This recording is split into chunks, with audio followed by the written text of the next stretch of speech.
ناظرین کرام، السلام علیکم۔ آج ہم ایک ایسے گناہ کی حقیقت بیان کرنے جا رہے ہیں جسے اللہ اور اس کے رسول نے کھلی جنگ قرار دیا۔ وہ گناہ جس نے بظاہر لوگوں کو امیر بنایا، مگر حقیقت میں ان کی روح، سکون اور آخرت سب چھین لی۔ آج کی کہانی ہے سود کھانے والوں کی حقیقت، ایسی حقیقت جو دل ہلا دے گی، آنکھیں کھول دے گی۔ سود کھانے والوں کی حقیقت ایک سبق آموز کہانی۔ یہ واقعہ ایک ایسے شخص کا ہے جس کا نام حارث تھا۔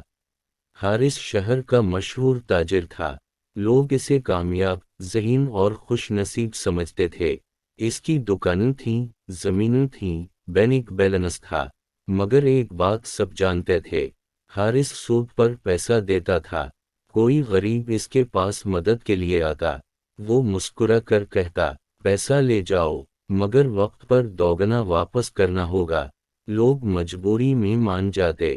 وقت گزرتا، قرض بڑھتا جاتا، اور حارث کا مال بھی بڑھتا جاتا۔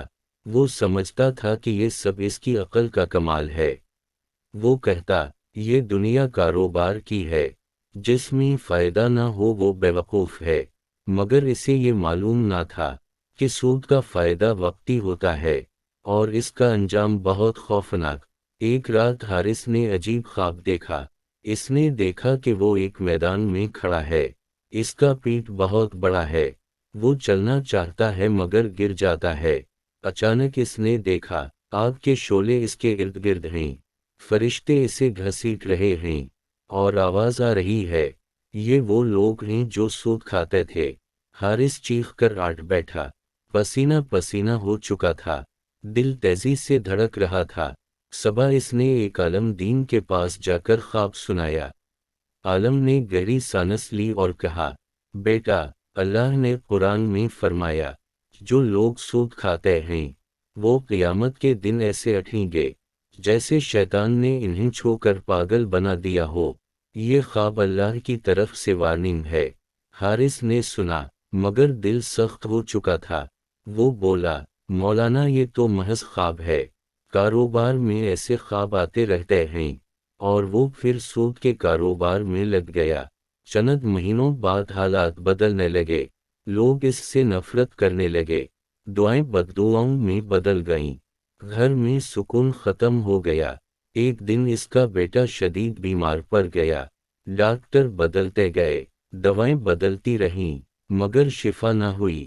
مال تھا مگر سکون نہیں، دوائیں تھیں مگر برکت نہیں۔ آخر ایک رات حارث سجدے میں گر پڑا، روتے ہوئے کہنے لگا، اے اللہ، اگر یہ سب میرے سود کی وجہ سے ہے تو میں توبہ کرتا ہوں۔ اگلے دن اس نے سب سے بڑا فیصلہ کیا۔ اس نے سود کا کاروبار بند کر دیا، لوگوں کے قرض معاف کیے، حرام مال سے جان چھڑائی۔ وقت لگا، مشکلیں آئیں، مگر دل کو سکون ملا۔ اس نے خود کہا، میں جب سود کھاتا تھا تب امیر تھا مگر بے چین تھا، اور جب چھوڑ دیا تب کم مال میں بھی خوش ہوں۔ سود کی حقیقت قرآن و حدیث کی روشنی میں اللہ تعالیٰ فرماتا ہے، اللہ سود کو مٹاتا ہے اور صدقات کو بڑھاتا ہے۔ نبی کریم نے فرمایا، سود کے 70 درجے ہیں۔ سب سے ہلکا گناہ بھی ایسا ہے جیسے کوئی اپنی ماں سے بدکاری کرے۔ یہ صرف کاروبار نہیں، یہ اللہ سے جنگ ہے۔ سود مال تو بڑھاتا ہے مگر ایمان ختم کر دیتا ہے۔ سود دولت تو دیتا ہے مگر سکون چھین لیتا ہے۔